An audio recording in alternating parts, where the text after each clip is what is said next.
যে কাঁদায় সেও একদিন কাঁদে। এটা অভিশাপ নয়, নিয়তির বিচার।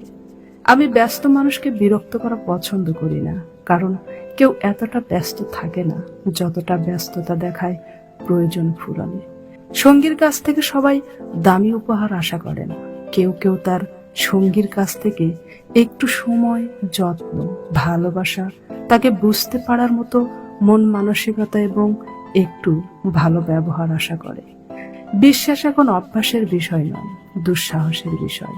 কেঁদে কেঁদেও কেউ সত্যর বদলে মিথ্যা বেছে নিলে বিশ্বাস রাখা কঠিন হয়ে যায়। এমন মানুষের সাথে কখনো সম্পর্ক ছিন্ন করো না, যার মনে তোমার জন্য চিন্তা, সম্মান ও ভালোবাসা আছে।